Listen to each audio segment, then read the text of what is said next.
Yo, what's up, family? Before we start the video, please leave a like, subscribe, and share any and everyone that you can. Just read out there a little bit more. With that being said, let's get right into the video. The Memphis Grizzlies beat the Boston Celtics last night, 127-121 in a phenomenal game at TD Garden, and I wanted to take a look, so let's get into the film. Alright, how y'all doing? I hope y'all doing good. If you're new here, welcome. If you're not, make sure you take your shoes off before you come to the house. And of course, the big story in this game is the Grizzlies not guarding Jrue Holiday for majority of this game, forcing him to go 8 for 26, and how it affected the team in this game. So the Grizzlies do this for a couple of reasons, in my opinion. The first one is very simple. Out of everybody in the lineup, who do you want shooting 26 shots? On the floor right now, you want that to be Jrue if you're the opponent. Before this game, he's been shooting 34% from 3 and 31% on corner threes. This is not the Jrue that we know in the Celtics jersey. We know last year he had the greatest corner shooting season from 3 of all time. Hopefully Jrue can continue to get better in those aspects. Second reason is that it limits the amount of mismatch hunting you do subconsciously, because say the Celtics hunt for a mismatch and they get it. If they see Jrue Holiday wide open in the corner or Jaren Jackson staring right at them in the help position, they're going to pass the ball instantly, because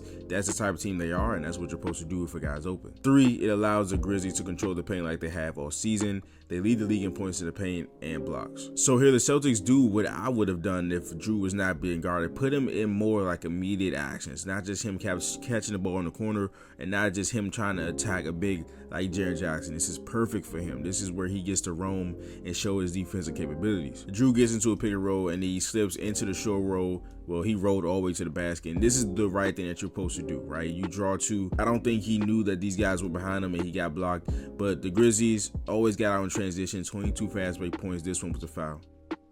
All right, so here we got some good action. We got a pin down by Kristaps Porzingis. He's going to set this on Desmond Bane, and Jaylen Brown's going to curl off to try to get a drive, and he gets this right, but again, it's the help, right? You got Jaren Jackson coming over. Just watch Ja. This early in the game, this reaction by Ja just showed what the Grizzlies wanted to do. He sees that the pass goes to Jrue Holiday and he just turns around, right? Jrue Holiday hasn't been shooting good from corner 3, as I've said. He has to shoot this though. It's playing into their hands. This is what they want, but Jrue Holiday has to take this confidently. Now, he shot 4 for 17 from 3 in this game, 4 for 13 on catch and shoots, and 3 for 10 in the corner. He hit about 3 early. I don't think he hit one in the second half. I might be mistaken. He might have hit one, but it was not a good shooting night for Jrue Holiday, to say the least. And then we go down. Of course, they're going to push the tempo with an athlete like Ja, but Kristaps Porzingis was great in this possession, was really solid in this game, especially with his rim protection and his shooting. And like, I'm like so serious, y'all. We have to do this. Like, Jrue has to shoot these shots, especially in the first quarter. You can't show any sign of hesitation in the first quarter, right? Because this is the Celtics offense. It's just how we always play offense. It's drive and kick. He got 2 open threes on this possession. He missed both. It just is what it is. Now, this is the solution, in my opinion. You put Jrue Holiday in pick and roll, whether that's him being the handler, whether that's him being the screener. The thing that's going to happen is that his usage rate is going to be high regardless. He essentially becomes like Cato or Cornette, because the opposing team doesn't guard those guys, and we still find a way to space them with their screening, with the dribble handoff game and stuff like that, and cutting, right? Here we got Jrue handling the pick and roll. They got an angle pick and roll with him and Jaylen Brown, and you can mismatch hunt this. Of course, if you're not guarding a guy, you should be going under on his screens, so that's what the Grizzlies do. They give up the mismatch, and Jrue is here being guarded by Desmond Bane because he was in the pick and roll. Now our spacing is correct. We got Jaylen Brown in the mismatch game. We got 4 other shooters out on the perimeter. As he drives, you got 4 people coming into the paint trying to stop Jaylen Brown. Now we got our numbers like we always do. Kristaps Porzingis fouls to Derek White. And this just shows the versatility of the Grizzlies, especially their big man, Brandon Clark, Jaren Jackson, Santi Aldama, and Jay Huff. All of them can do everything on the basketball court. They can all attack mismatches. They can all attack closeouts. They can all pass at some capacity. They can all shoot at some capacity. Brandon Clark is a guy that is lethal with these floaters when Ja gets it to him in the pick and roll. Jaren Jackson can shoot threes. Aldama can shoot threes. Jay Huff can shoot threes. They can block shots. This is Brandon Clark going coast to coast. Now, this is not acceptable, right? This is not Ja Morant. We can't allow Brandon Clark to go coast to coast. Maybe the guys thought he was always going to pass the ball until he got really close and he was like, okay, I'm going to go. But we can't let this coast to coast happen, but he does do that. All right, so this is a perfect possession if you're the Grizzlies. You get out and run after miss. You got the same action by the Celtics here. We got Kristaps Porzingis setting the pin down, and as you've seen on the last one, they set his pin down. Jaylen Brown curled and got an easy drive to the basket. But what Jaren Jackson's going to do, he sees this, right, and he's going to step right into where Jaylen Brown would be driving at. So it deters Tatum from passing the ball. They give the Jrue Holiday. This just has to be a shot. Like, either he has to catch this closer to where he's comfortable shooting the ball, or this just has to be a shot. He runs around. I would rather him shoot, catch, and shoot than for him to do this. Like, try to do this. I know he can score on Jaren in the paint. He did one time, so maybe I shouldn't say I know he can, but he's a stronger guard. But this is not the type of shot you want Drew taking. If you're the Grizzlies, it's exactly the type of shot you want Drew taking with Jaren Jackson contesting. Then they go down and get the quick bucket. All right, so we got Ram action working to perfection. You got Kristaps Porzingis setting the screen for Jason Tatum right there. He's going to come out. He's going to set this screen. He's going to get into the short roll. And this is just easy Celtics basketball. And this is Drew Holiday hitting the three. He just has to shoot these shots. If he didn't shoot that shot, they would know something's wrong. But then this freak of nature, just it is so crazy when you actually see a generational athlete. I feel like the word generational in general just gets thrown around so loosely, but Ja is 100% at least a generational athlete, and this is just crazy. All right, so we got a pick and roll from the Celtics. It's going to be D White and Kata. Well, not really, but Kata is here. I thought he was really good, especially in the early parts in this game. Jaren Jackson kind of took advantage of him late in the fourth quarter, but I feel like he did some really good things, especially early on in this game. Here we got 2 to Derek White. They're not guarding Kata. He attacks the space and dunks on Huff. All right, so we got Kata being effective again. First contesting the Marcus Smart 3. He misses, ends up getting his own rebound, but then Kata, while he drives, blocks that shot. We get the ball as PP saves it. We get it off to Derek White, get the paint pressure, and Kata is a phenomenal screener, and that did not change in his game. He had a lot of screen assists, and watch how he sets this screen. So he sets the step-up screen on Jake LaRavia. A step-up screen is a screen set to the opposite baseline. So he turns his entire body, faces that opposite baseline, gets paint pressure to space he needs for the pull-up three, and he drains it. We got another good defense possession by Kata here, this time on the perimeter again. He closes out with high hands under control. Shake LaRavia crosses him up. He's still there. High hands, forcing the pass to Scottie Pippen. This did end in a foul, but it was a great rep by Kata. And as y'all can see, I thought Kata was good in this first quarter, especially this first quarter stint. But here, this is just an amazing play for him to make. The Spain PNR look causes some confusion. Sam Hauser doesn't ever actually set the screen, but him just coming up here and floating causes some confusion. And Kata draws 3 defenders in the paint, and he fires it out to paint Pritchard for the 3. And here we got this Ja Morant and Brandon Clark connection here on this alley hoop. Brandon Clark is a really good player. He's really athletic, and he's perfect for Ja Morant. He had 5 assists to Brandon Clark in this game, creating 10 points. All right, so we got some good action, player and ball movement by the Celtics. So they're going to run this flare screen action here for Cornette to set this screen on Ja Morant, Derek White to come out. They're not able to get the ball to him. No worries. We do that, then get right into our stagger action. We got Derek White. He's going to set one screen. Cornette's going to set the other screen. Jaylen Brown's going to come out here and get an opportunity to touch the basketball on the way to his drive. So they set the 2 screens. He gets the ball. Then we're going to have another screen set by Cornette. And the important thing here is Drew is on the weak side corner, not the strong side. If he was on this side, whoever this Grizzly is, they're coming up to help, taking away this Jaylen Brown drive. But since he's on this side, Brandon Clark has to come all the way to this side to help. If he's going to, he doesn't end up doing that, and Jaylen Brown gets a bucket.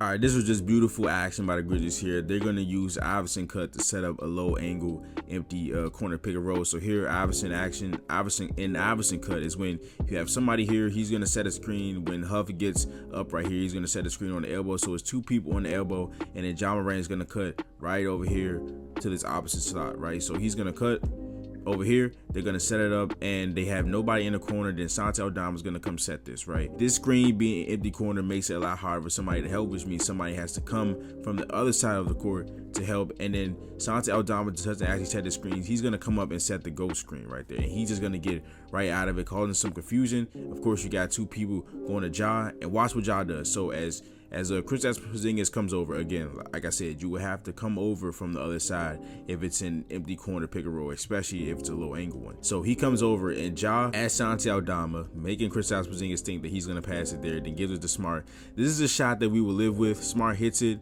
but it was just a great play by the Grizzlies. All right, so it was a bad couple of minutes to end this second quarter, and in the last 4:17 of this quarter, the Grizzlies closed on an 11-4 run.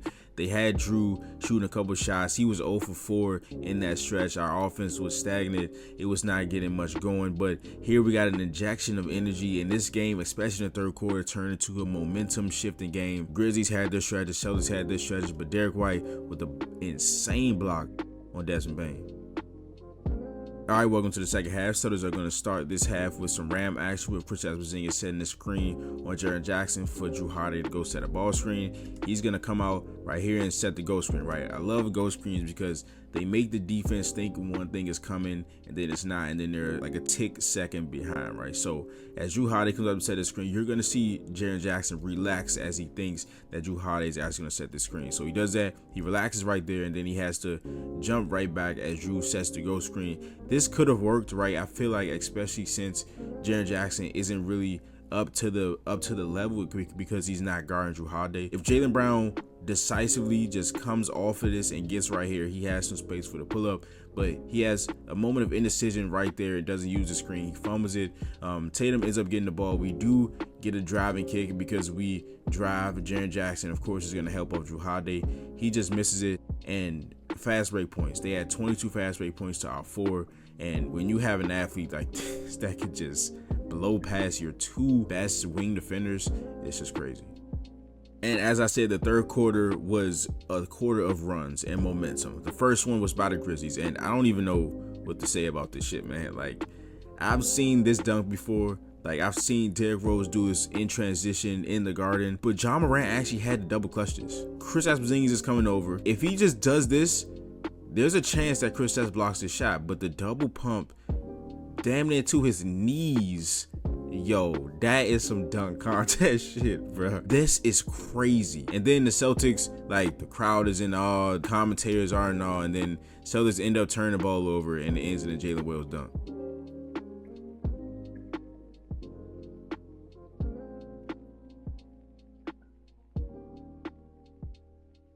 All right, so here after the timeout, the Celtics go to ram action. As you see, Kristaps Porzingis send this screen for Kata to come set this ball screen. They're going to get Jason Tatum to his right hand, pull up 3, and he knocks it down.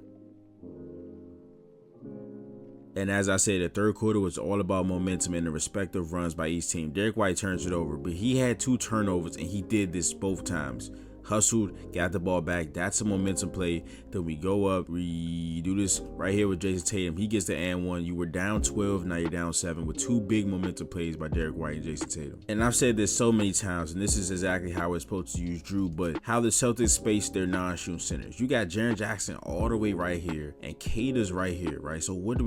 We instantly get into a dribble handoff because now it creates a 2-on-1 for just a couple of seconds now, right? So if Kata sets this good screen, Ja Morant's lagging behind. Now we have a 2-on-1 situation, and we've had this 2-on-1 situation for a couple of ticks, but now we get into where Jrue is not just standing in the corner. He's not just shooting no shots. He's getting to his pick and roll handler bag, and a pass by Kata. Nice hands, a nice finish. All right, so the Celtics won that third quarter by 7 points. Again, I talked about the momentum and the respective runs by each team. The Celtics had a big run to end that quarter to cut the lead. Here at the start of the fourth quarter, we have some Chicago Ags for Payne Pritchard for him to get a bucket. We got the pin down screen by Luke Cornett on Jalen Wells. Then we're going to have the handoff and the screen right here by Neemias Queta, and it's all for Payne Pritchard to eventually get a bucket.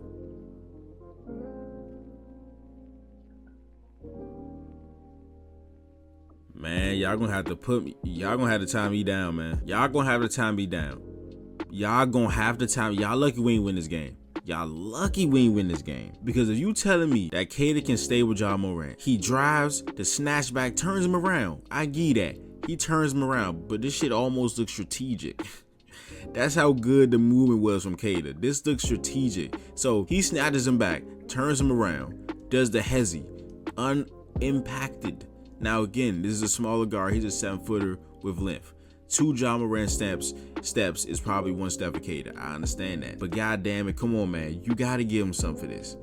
Stays with the snatchback, turns around, doesn't bite on the hezzy, and forces Ja Morant to go out of bounds. All right, so Celtics had to change this lineup eventually with the double big lineup, but something that this did actually was that it made Jaren Jackson have to guard Kata instead of Drew. As the helper, you know, if Drew's in the corner, you have Ja Morant here. If he's helping, you're not really affected by that help if you're Jaylen Brown. But here on this handoff, they got everybody on it. So you got the handoff by Payne Pritchard, then you got 2 screens by Kata, you got a screen by Luke Cornett. He's gonna come off, but watch what happens to Jalen Wills on this play. Watch how he runs. Boom! Oh my God, look like he just crumbled, dog. Like, Slim, that is crazy. And and this is not the first time K has had somebody stumbling off a screen, right? He had Keon Ellis last year looking like a cartoon character trying to get off his screen. But this phenomenal screen, Jaylen Brown hits a 3 to tie the ball game up. Okay, so the Celtics are up 3, right? Jaylen Brown hit that 3 to tie the game up. Payne Pritchard hit a 3 to put them up 3. Then Ted Jenkins called a timeout. 10:24 in the fourth. Please mark this. This is when Jaren Jackson took over this ball game. He had 14 points in the fourth quarter in 10 minutes. 12 of those points were without Ja Morant on the floor. That was so important for the team and Taylor Jenkins because it allowed him to rest Ja Morant until the real clutch time. Jaren Jackson went insane. And he also drew 5 fouls. This is where I was like, yeah, I thought Kata was great in the early parts of the game, but in the fourth quarter, Jaren Jackson took advantage of him. He got a couple fouls on Kata, a couple buckets on Kata, but he was giving everybody the business in these last 10 minutes here with the bucket on Kata. And here he is again, getting to his left hand, walking Kata down for the left-handed lay. And he was just cooking everybody. Sim, he's seen Luke Cornett saw that he just drove twice on Kata, so he backs up and he just takes the 3. This lineup on the court for the Grizzlies, the Jaren Jackson, Jay Huff, Desmond Bane, Jake LaRavia, and Scottie Pippen lineup was a +10 without Ja Morant on the floor from 9-10 in the fourth to 6-14 in the fourth. Then he even gave Kristaps Porzingis a bucket right here, the spin move into the right-hand floater. All right, so here back to Celtics. Kristaps Porzingis shoots, and the Celtics, something they did do well in this game was offensive rebound. They had 15 offensive rebounds off the top of my head. Hopefully, I'm not mistaken. It was somewhere in the teens, though, and Jaylen Brown with a strong one here. And if I had to pick a sequence to encapsulate this game, even though it was great basketball, but this sequence right here just shows what this game was. It was a hard-nosed, hard-fought game. Everybody falling all over the place. Guys just working their hardest, trying to look at that block by Porzingis. After them just falling all over the place, Kristaps Porzingis gets the block, and then Jason Tatum, good hands by Jake LaRavia, forcing the turnover, and we eventually end up getting a foul. But this was just a crazy game. Desmond Bane wasn't the most impactful this entire game, but this hit right here, then he had a layup after this, really sealed the game. But that is the video. If you enjoyed it, please leave a like, subscribe, and share it in everyone that you can. Just reach out there a little bit more. Now we'll see you guys in the next video. This is Nick. Peace.